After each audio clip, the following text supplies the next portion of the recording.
दोस्तों स्टडी 91 के online show में आप सभी का बहुत बहुत स्वागत है। दोस्तों आज आप सभी के समक्ष एक चर्चित मुद्दे को लेकर हाजिर हूं। बहुत ज़्यादा लोगों के मन में सवाल लाता है कि सर ये ईडी है क्या, क्योंकि ईडी के द्वारा दोस्तों कई बड़े अधिकारियों के ऊपर, राजनेताओं के ऊपर कार्रवाई की जा रही है और अक्सर हम लोग दोस्तों इसे न्यूज़ में सुनते रहते हैं। तो कहीं ना कहीं मन में कई सवाल आते हैं कि ईडी है क्या। अभी तक तो लोग दोस्तों जीएसटी ऑफिसर से और सीबीआई से डरा करते थे, अब ये ईडी नई चीज़ क्या आ गई है जिसकी वजह से लोगों के मन में भय का माहौल है। ठीक है, तो ये है क्या दोस्तों, और जनता के मन में दोस्तों कई सारे सवाल हैं। मैं पहले ही बताना चाहूंगा दोस्तों, जैसे पहला सवाल ये है, क्या ईडी संवैधानिक है? क्या भारतीय संविधान में कहीं ईडी का जिक्र है? तो इसका जवाब भी आज की क्लास में आपको मिलेगा।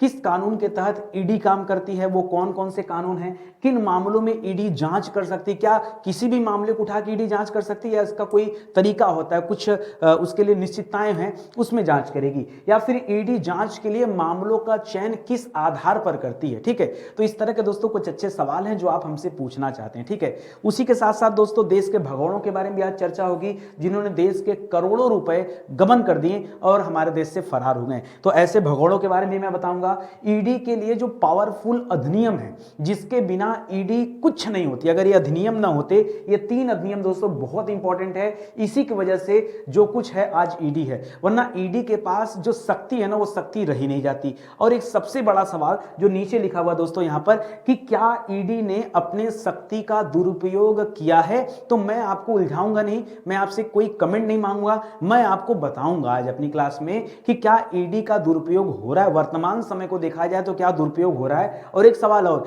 कि ईडी की पारदर्शिता में कमी है या नहीं है, तो उसके बारे में भी दोस्तों आज सॉल्यूशन दिया जाएगा। तो स्टार्ट किया जाए आज की क्लास को, बहुत ध्यान से देखिएगा, समझिएगा, बहुत लंबी क्लास नहीं होती, छोटी क्लास है और एंटीक मुद्दों पर क्लास चलती है दोस्तों प्रतिदिन रात को 10 बजे। इसी तरह के बेहतरीन मुद्दे पर क्लास देखनी हो तो दोस्तों रात को 10 बजे स्टडी 91 चैनल पर विजिट कीजिए और क्लासेस देख सकते हैं, वीडियोस देख सकते हैं। ठीक है, तो पहला सवाल जो आपने किया था कि क्या ईडी संवैधानिक है, तो संवैधानिक का अर्थ क्या होता है ये समझ जाइए। संवैधानिक मतलब जिसका वर्णन संविधान में हो, बस इतना सा ध्यान दीजिए। जो हमारा संविधान बना अगर उसमें इसका वर्णन है क्या, तो एक लाइन में उत्तर है नहीं, ईडी संवैधानिक नहीं है। फिर क्या है सर, ईडी संवैधानिक है? नहीं, ईडी संवैधानिक नहीं है, यह एक सरकारी निकाय जरूर है। ठीक है, तो यहां साफ साफ तौर पर दिया गया है।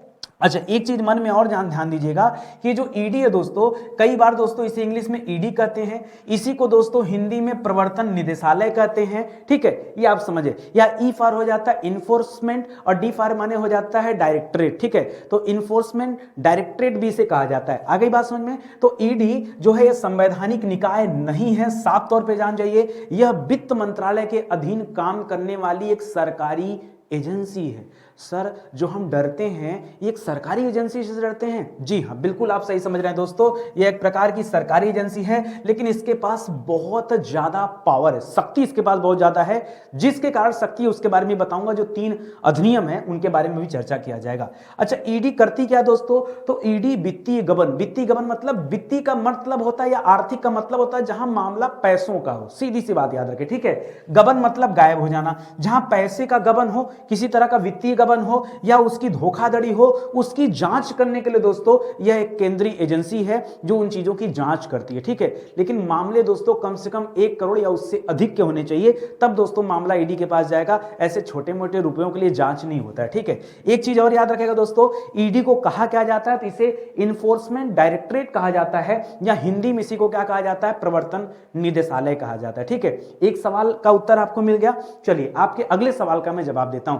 अगले सवाल से पहले आप ये जान जाइए कि ईडी की स्थापना कैसी हुई थी। ईडी अभी हाल फिलहाल में बना या इसका संबंध कई वर्षों पुराना है? तो मैं आपको बताना चाहूंगा दोस्तों, जब हमारा देश आजाद हुआ था 1947 ईस्वी में, उस समय फिलहाल ईडी तो नहीं था, लेकिन दोस्तों कुछ चीजें थी जो इसी के जैसे थी। लिख रहा है जब भारत जो है अंग्रेजों की गुलामी से आजाद हुआ 1947 में, तब फॉरेन एक्सचेंज रेगुलेशन एक्ट था, जिसे हम कहते थे दोस्तों फेरा। क्या कहते थे? Foreign exchange regulation act. ठीक है, फेरा कहते थे दोस्तों। ये जो फेरा था, ठीक है, फेरा बना था, आजादी के बाद बना था फेरा। और फेरा जो था दोस्तों ये वित्त मंत्रालय के अधीन काम करता था। वित्त मंत्रालय के अधीन दोस्तों डिपार्टमेंट ऑफ इकोनॉमिक अफेयर्स था, ये उस इकोनॉमिक अफेयर्स के अधीन काम करता था। ठीक है, बाद में दोस्तों ईडी की स्थापना होती है कब, तो याद रखेगा 1956 ईस्वी में। कब होती है दोस्तों, 1956 ईस्वी में ईडी की स्थापना होती है। इसकी जो हेड ऑफिस है ये नई दिल्ली में बनी हुई है। इसके अलावा इसके जो कार्यालय हैं और भी जगह पे हैं, जैसे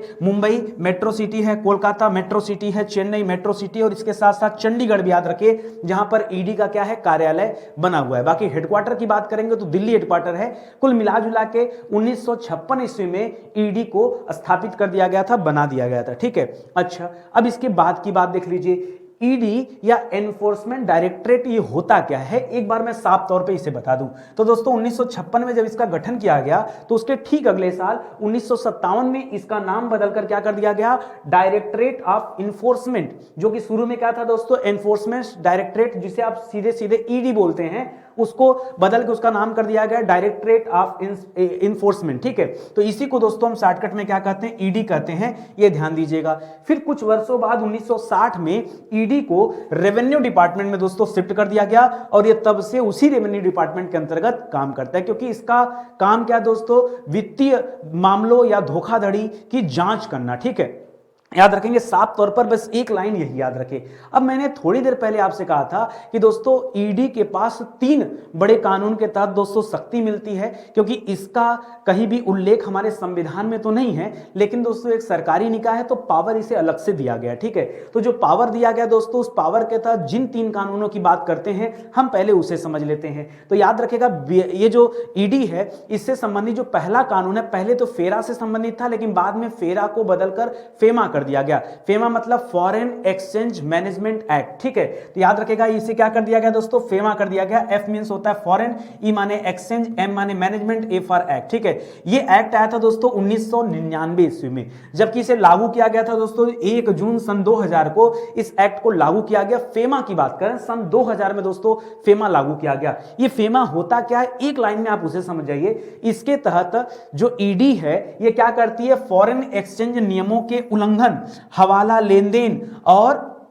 फॉरेन एक्सचेंज वायलेशन और विदेशों में संपत्ति की खरीद बिक्री आदि की क्या करती है, जांच करती है। फिर से ध्यान से सुनिए, ईडी का काम क्या है, ईडी इस फेमा अधिनियम के तहत कोई ऐसा व्यक्ति है जो विदेश में जाकर किसी संपत्ति की खरीद करता है, उसकी बिक्री करता है और किसी भी तरह का वायलेशन मिलता है कि उसने हमारे देश के कानून के साथ किसी भी तरह का छेड़छाड़ किया, तो क्या होता है दोस्तों, ईडी की जांच उसके ऊपर बैठ जाती है। पॉइंट याद रखेगा। इसी तरह से फॉरेन एक्सचेंज, देखिए हम अपना पैसा बिना टैक्स चुकाए, कोई आदमी ये चाह रहा है कि हम भारत में कमाए गए पैसे को ले जाके विदेश चले जाएं। ठीक है, तो दोस्तों ये संभव तो है नहीं। आप भारत में कमाए गए पैसे कहीं भी लेके जा सकते हैं, लेकिन कब, जब उस पैसे पर प्रॉपर आपने टैक्स जमा किया हो, तो जो आपकी संपत्ति आप उसे बेचकर जा सकते हैं। ठीक है, अगर आपने उस पर टैक्स नहीं जमा किया है तो आपको पूरा विवरण पहले देना होगा, और नहीं किया है तो आप देश के बाहर नहीं जा सकते। एकदम कुल मिला जुला के साफ सुथरी बात है। ठीक है, तो दोस्तों जो लोग इस मामले में फंसते हैं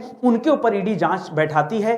किस अधिनियम के तहत बैठाती है, तो याद रखेगा फेमा 1999 में जो अधिनियम आया था ये 1 जून 2000 को लागू हुआ था। इसी नियम के तहत दोस्तों ईडी को जांच करने की शक्ति मिली हुई है। ठीक है, दूसरा पॉइंट याद रखिए, दूसरा कानून कौन सा, ये और भी ज्यादा खतरनाक कानून है। ये कानून है दोस्तों मनी लॉन्ड्रिंग से संबंधित। जी हाँ, मनी लॉन्ड्रिंग। एक एक्ट आया था दोस्तों, prevention of money laundering act, जिसे हम PMLA कहते हैं। क्या कहते हैं, पी माने हो जाता प्रिवेंशन, एम माने प्रिवेंशन ऑफ, एम माने होता मनी, एल माने लॉन्ड्रिंग, ए माने एक्ट। ठीक है, ये एक्ट आया था दोस्तों वर्ष 2002 में, और ये जो लागू हुआ था दोस्तों, ये लागू हुआ था 2005 में। कब लागू हुआ था, तो 1 जुलाई 2005 को ये जो है मनी लॉन्ड्रिंग से संबंधित एक्ट लागू हुआ था। अब ये जो अधिनियम है दोस्तों, ये ईडी को किस तरह से पावर देता है, जरा इस पर ध्यान दीजिए। कह रहा इसके तहत ईडी धन शोधन के अपराधों की जांच करती है। किसकी, ये धन शोधन के अपराधों की जांच करती है, संपत्ति की कुर्की करती है और संपत्ति की जब्ती भी करती है। मान लीजिए ये पता चल जाए कि कोई व्यक्ति मनी लॉन्ड्रिंग में फंसा हुआ है, ठीक है, या मनी लॉन्ड्रिंग करता है। अच्छा, आपके मन में एक सवाल और आ गया, सर ये मनी लॉन्ड्रिंग है क्या? आपके मन में एक सवाल आ गया कि मनी लॉन्ड्रिंग क्या है। तो मनी लॉन्ड्रिंग का मैं सीधा सा अर्थ बता दूं, मान लो आप अपने पैसे पर, अपने द्वारा कमाए गए पैसे पर बिना टैक्स दिए किसी गुप्त रास्ते से वो पैसा लेकर चले गए विदेश में। अब विदेश में लेकर जाओगे तो भाई विदेश में सामने वाला पार्टी तो पूछेगा कि आप वहां निवेश करोगे तो भी वही सवाल करेगा, भाई ये निवेश आप कैसे कर रहे हैं, तो वहां भी विवरण देना पड़ेगा। लेकिन आप चुपके से जाके किसी के साथ टाई अप कर लेते हैं और वो पैसा पुनः आप मान लीजिए भारत में निवेश कराते हैं। तो दोस्तों ये पूरी प्रक्रिया दोस्तों क्या बनती है, मनी लॉन्ड्रिंग की प्रक्रिया बनती है, यानी अवैध तरीके से धन को देश के बाहर भेजना। अब यदि यह अपराध आप पे सिद्ध हो चुका है तो अगला जो अधिनियम है दोस्तों, प्रिवेंशन एक्ट, ये करता क्या दोस्तों, ये आपकी संपत्ति की कुर्की कर सकता है, क्योंकि वो पैसे पे टैक्स तो देना पड़ेगा और सरकार अपना पैसा नहीं छोड़ती। ठीक है, सरकार आपकी संपत्ति जब्त कर लेगी, सबकी कुर्की करा देगी। कुर्की का मतलब होता है आपकी संपत्ति को सरकार अपने अधीन ले लेगी और मौका पड़ने पर उस संपत्ति को बेच करके अपने पैसे का प्राप्ति करेगी, ये होता है। तो कुर्की और जब्ती ये दोनों इसी से मिलता है। अब आपने कई बार सुना होगा दोस्तों कि आपने ऐसा भी सुना होगा कि हाल फिलहाल में नीरव मोदी की संपत्ति जब्त कर ली गई, उसकी संपत्ति की कुर्की भी कर दी गई। ठीक है, वो किस अधिनियम के तहत किया गया, तो दोस्तों ईडी ने इसी अधिनियम के तहत किया था, याद रखेगा। अवैध संपत्तियां जब्त की जाती है और फिर उनके ऊपर मुकदमे भी चलाए जाते हैं। और ईडी की जो तीसरी पावर है, ठीक है, वो क्या है दोस्तों, जब ये दोनों पावर मिल गया तो देखिए अभी हमने पीछे पढ़ा कि 2005 में लागू हुआ था। ठीक है, जब ये दोनों पावर ईडी के पास आ गया तो जो भारत में अवैध तरीके से पैसे कमाते थे ना, उन्होंने कहा यार ये देश में रहने लायक नहीं है। ठीक है, हमारे पास अरबों खरबों रुपया, पूरा पैसा एक बार देश के बाहर चला जाए, हम कभी भारत लौट कर ही नहीं आएंगे। ठीक है, अब कुछ ऐसे भी भगोड़े हैं यहीं से कमाया और उनके मन में ये आ गया जंजाल कि नहीं हमें इस देश से चला जाना है। ठीक है, चले जाना है, तो दोस्तों वो क्या करते हैं, भागना चाहते हैं। अब जाहिर सी बात है, भारत का पैसा लेकर और गबन करके अगर भागोगे तो भारत सरकार जाने तो नहीं देगी। इसीलिए एक नया अधिनियम दोस्तों 2018 में लाया गया, जिसे हम कहते हैं भगोड़ा आर्थिक अपराधी अधिनियम। यह था 2018 में आया। ठीक है, तो याद रखिएगा दोस्तों 21 अप्रैल 2018 को इस अधिनियम को लागू कर दिया गया। लेकिन अब वर्ष 2018 में जब सरकार ने देखा कि आर्थिक अपराधी काफी संख्या में देश से भाग रहे हैं, लोग क्या करते थे, बैंकों से बड़ी मात्रा में लोन ले लेते थे और पैसा लेके फरार हो जाते थे। ठीक है, इस तरह से लोग करते थे। तो सरकार ने देखा कि ये सब पैसा ले रहे हैं और भाग जा रहे हैं। ठीक है, तो सरकार ने एक अधिनियम बनाया, भगोड़ा आर्थिक अपराधी अधिनियम, जिसे इंग्लिश में हम कहते हैं फ्यूजिटिव इकोनॉमिक ऑफेंडर एक्ट। ठीक है, ये लाया गया और इसे भी दोस्तों ईडी के तहत रख दिया गया। ठीक है, कि ईडी की जिम्मेदारी कि ऐसे किसी भी व्यक्ति को भारत से बाहर न जाने दे, उनका वीजा कैंसिल कर दे, जो भी कर सकती है, उनका संपत्ति सीज कर दे, जब्ती कर ले, कुर्की कर ले, लेकिन उस व्यक्ति से पूरा पैसा वसूलना है, उसको जाने नहीं देना। ठीक है, तो ये 3 कानून ऐसा है दोस्तों जो ईडी को और ज्यादा शक्तिशाली बनाता है। ठीक है, आइए आगे बात करते हैं दोस्तों। कुछ ऐसे भगोड़े हैं, अभी तक दोस्तों भगोड़ों की संख्या लगभग 10 है। ठीक है, 10 बड़े भगोड़े हैं दोस्तों देश के, जिनकी सूची ईडी ने खुद जारी की थी। लेकिन उनमें भी दोस्तों सुप्रसिद्ध भगोड़े जो हैं, सुप्रसिद्ध नहीं, कुप्रसिद्ध भगोड़े हैं दोस्तों, जिनमें पहला नाम आता है हीरा कारोबार, नाम है मेहुल चौकसी। ठीक है, इसी तरह से यूबी समूह और किंग्स फीफर समूह का मालिक था दोस्तों विजय माल्या, ये भी देश छोड़ के भाग गया है। इसी तरह से एक और हीरा कारोबारी था नीरव मोदी। ये सभी के सभी देश के करोड़ों रुपए लेकर देश के बाहर भाग गए हैं। ठीक है, तो ये भगोड़े हैं दोस्तों जो ईडी के निगरानी में है और ईडी ने इनकी संपत्ति भी जब्त कर रखी है। ठीक है, चलिए कुछ सवालों का जवाब मिल गया होगा, कुछ सवाल और भी देखिए। अब आपके मन में एक सवाल और आता है कि सर किन मामलों में ईडी जांच कर सकती है। मान लीजिए किसी भी थाने में, किसी भी पुलिस स्टेशन में एक केस दर्ज हुआ और वो केस दोस्तों लगभग 1 करोड़ या उससे ज्यादा मनी के लिए दोस्तों दर्ज हुआ है, तो ऐसे में पुलिस दोस्तों रिपोर्ट कर सकती है ईडी को और ईडी उस मामले की जांच कर सकती है। ठीक है, पॉइंट नोट करिए। ठीक है, मामला 1 करोड़ या उससे अधिक का होगा तो ईडी जांच कर सकती है। ठीक है, इसके बाद ईडी थाने से एफआईआर या चार्जशीट की कॉपी लेकर जांच अपना स्टार्ट कर देती, अगर इसकी जानकारी पुलिस ने दे दी है तो। ठीक है, अच्छा, हाल फिलहाल में दोस्तों कुछ ऐसे राजनेता थे, ठीक है, या कुछ ऐसे अधिकारी भी रहे हैं जिनके ऊपर ईडी ने अपना जांच प्रक्रिया शुरू की। जांच प्रक्रिया शुरू होते हुए दोस्तों सारा मामला सामने आ जाता है और हो हल्ला शुरू हो जाता है। तो मैं नाम लेना चाहूंगा दोस्तों। सबसे पहले आपने मनीष सिसोदिया का नाम सुना होगा। मनीष सिसोदिया पर मनी लॉन्ड्रिंग का केस दर्ज हुआ। यहां पर आप देखिए एबीपी न्यूज में आया भी था कि दिल्ली लीकर स्कैम केस, ठीक है, जो शराब घोटाला था, उसके तहत ईडी ने मनीष सिसोदिया के खिलाफ जांच पूरी की। अब जो है आगे और कार्रवाई कर रही। देखिए एक चीज और बताना चाहूंगा, ईडी जब किसी पे जांच करती है तो भाई जांच को सिद्ध होने में भी समय लगता है। मान लीजिए ईडी ने जांच किया, हो सकता है जांच की पूरी प्रक्रिया के बाद दोस्तों वह व्यक्ति क्या हो जाए, दोष मुक्त हो जाए। लेकिन दोस्तों एक तरह से प्रतिष्ठा पर आंच तो आई जाती है। जिस दिन ईडी ने जांच किया उसी दिन जो है प्रतिष्ठा पर आंच आ जाती है, बाद में वो व्यक्ति भले ही दोष मुक्त हो जाए। ठीक है, इसी तरह से दिल्ली के मुख्यमंत्री थे दोस्तों अरविंद केजरीवाल जी, ठीक है, इनसे भी ईडी ने पूछताछ के लिए अपनी गिरफ्त में लिया है और आप देख रहे हैं कि किस तरह से हल्ला मचा हुआ है। तो यहां पर जनसत्ता का न्यूज है दोस्तों, सीएम अरविंद केजरीवाल को एक और झटका, विजिलेंस विभाग ने पीए विभय कुमार को हटाया, ईडी ने की थी पूछताछ, ठीक है। तो इस तरह से दोस्तों संबंधित न्यूज है, ठीक है। फिलहाल मुद्दा है कि किसके किसके ऊपर ईडी ने जो है झटका दिया है वो देखिए। इसी तरह से दोस्तों नेशनल हेराल्ड केस है, बहुत पुराना केस है, कांग्रेस से संबंधित है दोस्तों। सोनिया गांधी और राहुल गांधी से ईडी ने दोबारा पूछताछ शुरू की है, ठीक है। यहां पर सोनिया गांधी और राहुल गांधी को देख रहे हैं दोस्तों, तो इनसे भी पूछताछ हुआ है और ये न्यूज 18 का न्यूज था, ठीक है। इसी तरह से आज तक के द्वारा एक न्यूज दिया गया जिसमें अर्पिता मुखर्जी का नाम आया। अर्पिता मुखर्जी दोस्तों बंगाल की बहुत प्रसिद्ध एक्ट्रेस हैं दोस्तों, बहुत सारी मूवी इन्होंने किया है। ये किसकी नजदीकी नहीं दोस्तों, इस व्यक्ति, इनको याद रखे, ठीक है, इनको याद रखेगा। इनका नाम है अर्पिता चटर्जी, ठीक है, और ये इनसे संबंधित नहीं दोस्तों। तो यहां पे देखिए एक मंत्री थे दोस्तों, ममता बनर्जी की सरकार में मंत्री थे, बाद में इन्होंने अपना इस्तीफा दे दिया। 20 करोड़ कैश मिला था दोस्तों इनके यहां से, ठीक है, अर्पिता के यहां से। तो ईडी ने जांच में यह भी खुलासा किया, ठीक है। इसी तरह से एक और नाम सुना होगा, ये एमपी हैं, ठीक है, संजय राउत हैं, इन पर भी ईडी का शिकंजा चला है, ठीक है, महाराष्ट्र के रहने वाले हैं और चौल जमीन घोटाले के मामले में ईडी जो है पूछताछ कर रही है। और याद रखेंगे 1000 करोड़ का मामला है, हम तो 1-2 करोड़ के मामले की बात कर रहे हैं, यहां हजारों करोड़ के मामले हैं दोस्तों जिस पर ईडी पूछताछ कर रही है, कर भी सकती है, ठीक है। देश की एक सरकारी एजेंसी है, उसका फर्ज बनता है कि देश में भ्रष्टाचार मुक्त व्यवस्था बनाया जाए, तो उसके लिए कुछ ना कुछ तो करना पड़ेगा, ठीक है। चलिए अब अगला सवाल जो आपके मन में था, जो आप डायरेक्टली पूछना चाहते हैं लेकिन इसका जवाब लोग नहीं दे पाते, क्या ईडी ने शक्ति का दुरुपयोग किया है या नहीं, ठीक है। जब भी ये सवाल आप किसी से पूछेंगे ना, तो सामने वाला व्यक्ति हमेशा आपको गोल गोल घुमाकर जवाब देगा, जबकि ज्यादातर जो जनता है वो मानती है कि देखिए ईडी बनी सही है, ईडी सरकारी एजेंसी सही है, ईडी की जांच प्रक्रिया सारी चीजें सही है, उस पर कोई उंगली नहीं उठा रहा है। लेकिन ईडी ने पक्षपात जरूर किया है कि किसके ऊपर जांच करना चाहिए, किसके ऊपर जांच नहीं करना चाहिए। मुद्दे की बात यही है, ठीक है। देखिए हम कह रहे हैं, मान लीजिए एक व्यक्ति चोरी किया, एक व्यक्ति डकैती डाला, तो पहले किसे पकड़ना जरूरी है, आप बताइए भाई। गलती तो दोनों ने किया, पहले किसे तो देखा जाता है कि कौन सा बड़ा अपराध है। मान लीजिए 2 गुटों ने दोस्तों क्या किया, 2-3 गुटों को दोस्तों गिरफ्तार कर लिया पुलिस ने। एक गुट है आतंकवादी समूह है, दूसरा गुट है दोस्तों डाकुओं का समूह, तीसरा गुट है दोस्तों जो ऐसे मान लीजिए हिंदू मुस्लिम दंगे से संबंधित है, चौथा गुट दोस्तों अपने में ही दोस्तों लड़ाई कर लिया और फिर बंदूक निकल गया, पांचवा गुट है दोस्तों जिसमें लाठी से लड़ाई हो रही है। पांचों गुट थाने में आए हैं।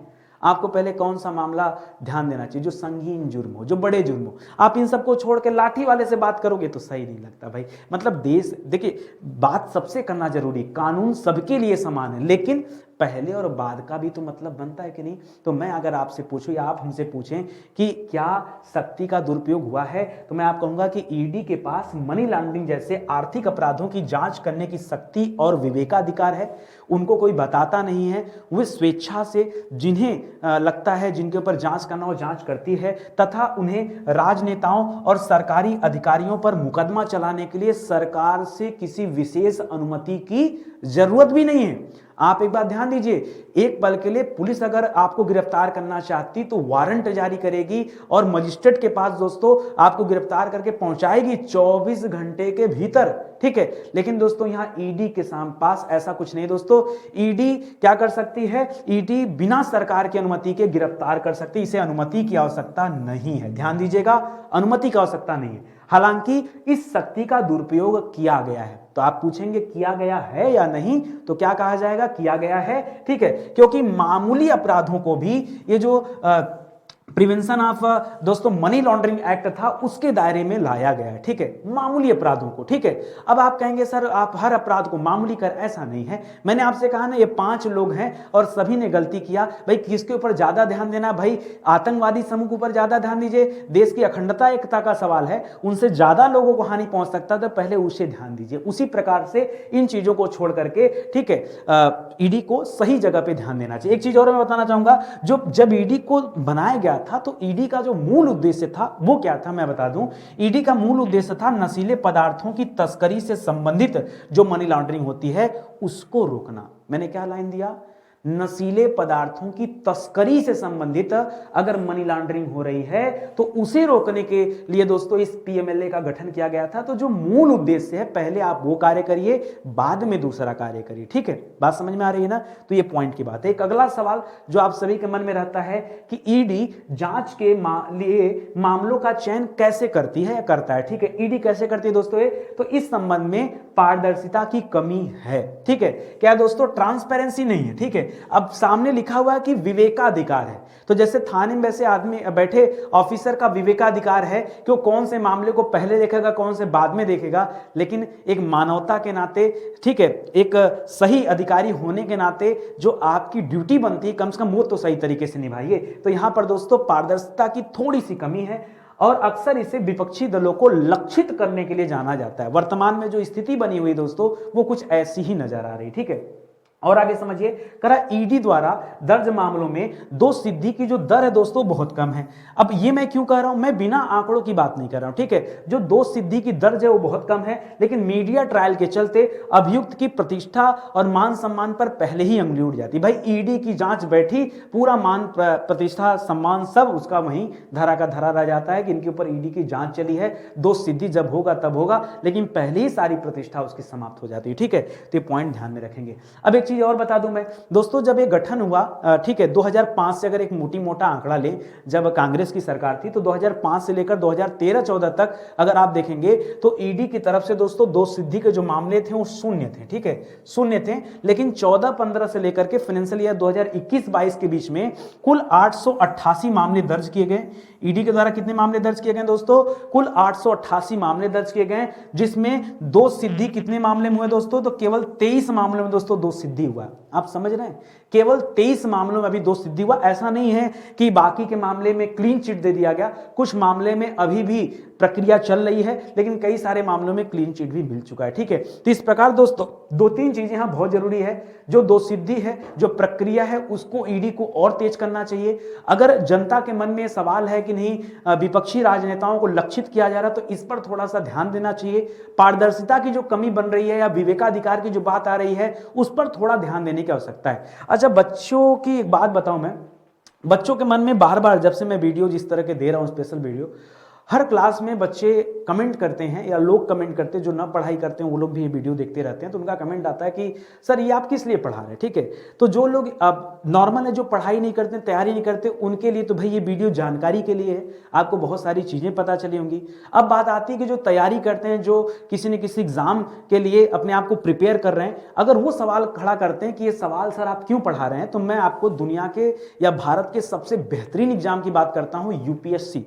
ठीक है, जिसे क्लियर करने के बाद व्यक्ति सीधा आईएएस ऑफिसर बनता है, शायद आगे चल के वो ईडी का सदस्य भी बन जाए या ईडी का अधिकारी भी बन जाए, जिसकी आज हम चर्चा कर रहे हैं। उसके मेंस एग्जाम में 2021 में एक प्रश्न पूछा गया था, 2021 में प्रश्न पूछा गया था, चर्चा कीजिए कि किस प्रकार उभरती प्रौद्योगिकियां और वैश्वीकरण मनी लॉन्ड्रिंग में योगदान करते हैं। राष्ट्रीय और अंतर्राष्ट्रीय दोनों स्तरों पर मनी लॉन्ड्रिंग की समस्या से निपटने के लिए किए जाने वाले उपाय को विस्तार से समझाइए। मैं आपको ये बताना चाहता हूं कि जब भी किसी विषय पर चर्चा होती है तो उसका संबंध कहीं न कहीं किसी फील्ड से जरूर होता है। ठीक है, ये जरूरी नहीं कि वो जो मुद्दा हो वो आपके परीक्षा में पूछा जाए, हो सकता है उस मुद्दे की जानकारी के बाद आप स्वयं को अपडेट कर सके। ठीक है, तो आगे से मैं कोशिश करूंगा, जितने भी वीडियोस दूंगा उसमें जरूर बताऊंगा कि वो मुद्दा कैसे आपको और ज्यादा बेहतर बना सकता है, अपनी हर क्लास में मैं बताऊंगा। ठीक है, तो आज का सेशन दोस्तों समाप्त होता है, मिलते हैं अगले लेक्चर में, तब तक के लिए बहुत बहुत धन्यवाद। एक चीज और, अगली क्लास जो हमारी होगी, मैं पहले ही बताना चाहूंगा, बहुत सारे लोगों के मन में एक सवाल होगा, सर ये हवाला क्या होता है, ये हवाला स्कैंडल क्या होता है, ये मनी लॉन्ड्रिंग क्या होता है। सर अगर डिटेल में इसके बारे में आप बताते तो बहुत कुछ जानने और समझने को मिलता। तो अगली क्लास जो हमारी होगी दोस्तों, निश्चित रूप से मैं इसी टॉपिक पर क्लास दूंगा ताकि बहुत सारे कॉन्सेप्ट आपके क्लियर हो जाएं। ठीक है, तो बहुत बहुत धन्यवाद आप सभी का, मिलते हैं अगले लेक्चर में, तब तक के लिए जय हिंद, जय Bharat, thank you so much. Video अच्छा लगा दोस्तों तो प्लीज़ लाइक कीजिएगा, कमेंट कीजिएगा और शेयर कीजिएगा।